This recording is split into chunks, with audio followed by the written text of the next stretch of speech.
Thomas and Friends The Great Race was the annual special from 2016. Yeah, remember when they had annual specials?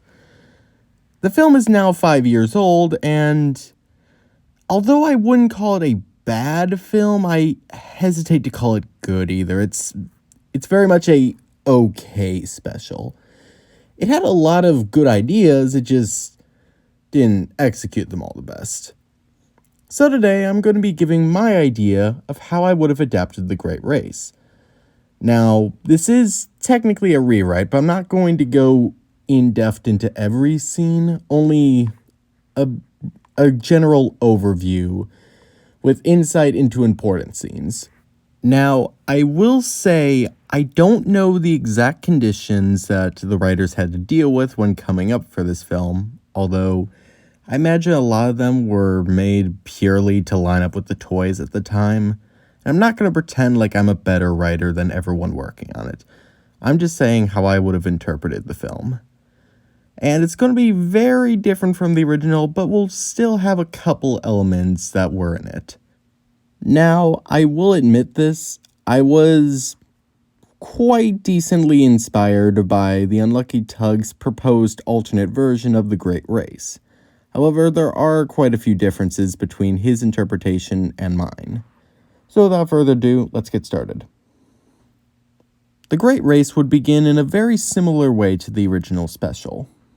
The narrator explains that Thomas is taking the local train today, which I imagine in this version it would be explained that he's covering for one of the bigger engines who have broken down, since normally Thomas wouldn't be doing this.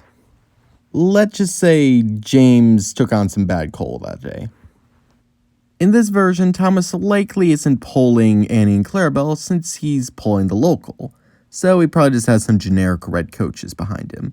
So when he sees Gordon coming, he doesn't have Annie and Clarabelle to talk him out of it.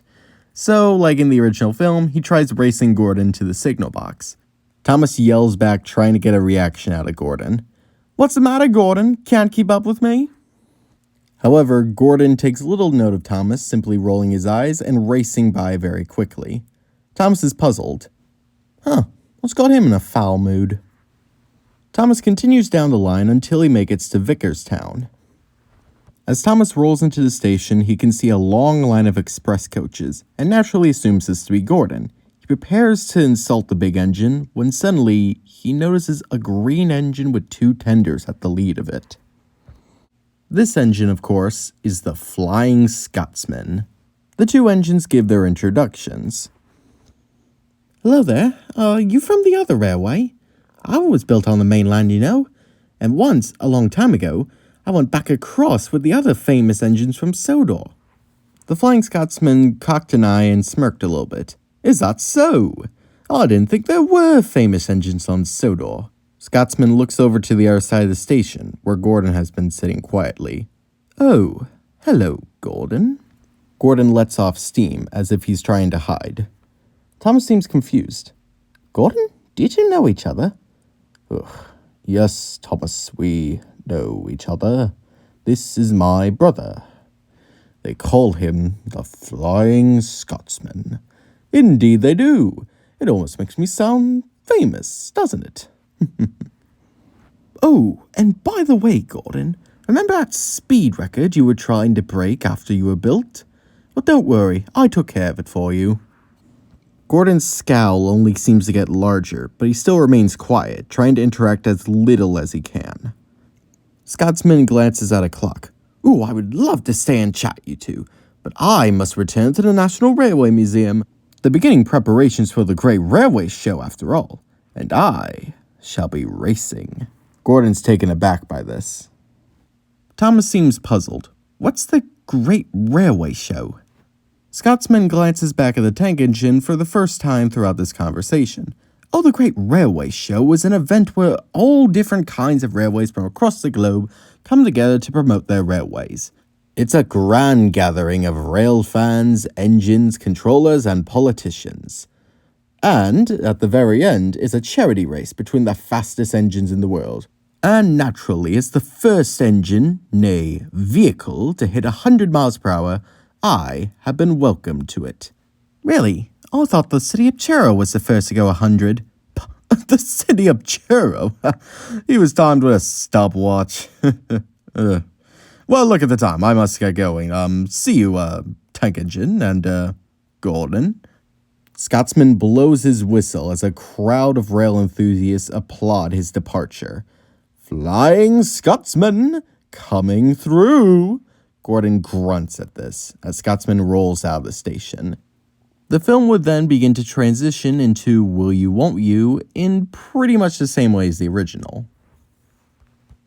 However, one noteworthy change I'm making to this song is that in this version, Gordon actually does not request to go to the Great Railway Show. He only acts in the song when Philip references the events of the little engine who raced ahead. The scene at the end plays out pretty much the same, with the Fat Controller explaining that they still have to run a railway despite the upcoming event. The only big difference is that Thomas is not really a notable character in this part. Since this isn't his story, he isn't getting a focus in this scene. As the day's work comes to an end, all the engines begin talking about the Great Railway Show at Tidmouth. All except for Gordon. The normally big, proud, and boastful engine is being surprisingly quiet. Edward is the first to take note of this. Gordon, are you feeling okay? Gordon ignores the question. Is this about what your brother said? Gordon glares at Thomas. No, little Thomas. This does not have to do with my boastful, arrogant, bossy brother. And with that, Gordon reverses to the back of his shed, not saying another word for the rest of the night. The next morning, Gordon is in no better of a mood, when suddenly he hears Spencer's whistle in the distance. Ugh, not him. The Silver A4 races into the station, boasting to Gordon about how he has been invited to take part in the great race. Gordon pretends not to be upset by this. After a few hostile words are exchanged between the two rivals, Spencer races off to head towards the mainland. Philip, who was shunting Ed and Alfred at the time, began talking to Gordon. So Gordon, what seems to be the problem? I don't want to talk about it, Philip. Least of all to you. Come on, Gordon, talk to me. No.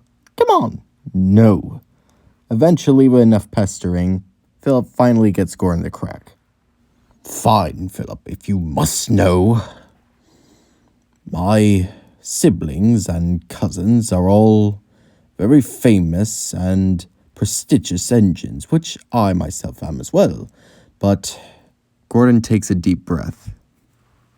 I was the prototype for the A1s, which means they're all superior to me.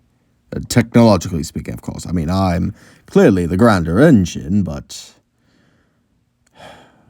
Scotsman is faster than me. What do you mean, Gordon? I mean, I can only get to 99 miles per hour. He's always been the more famous, the more grand, the faster engine.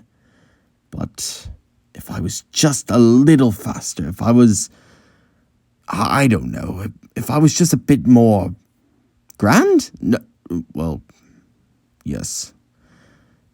Maybe I could finally step out of his shadow. I wouldn't be the Flying Scotsman's brother anymore. Well, Gordon, I've always thought you were rather grand. Well, what would you know, Philip? You're just a lowly shunter. Philip, being the young, naive, and friendly engine, completely ignores that insult. And don't even get me started about Spencer. What does he have that I don't? Well, for one, he has streamlining. Streamlining. Bunch of newfangled nonsense for newfangled engines, I say.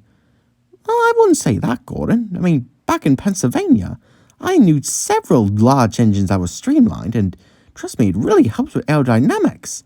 It makes engines a lot faster. Almost as fast as me, I'd say. Gordon begins to stop and think about it.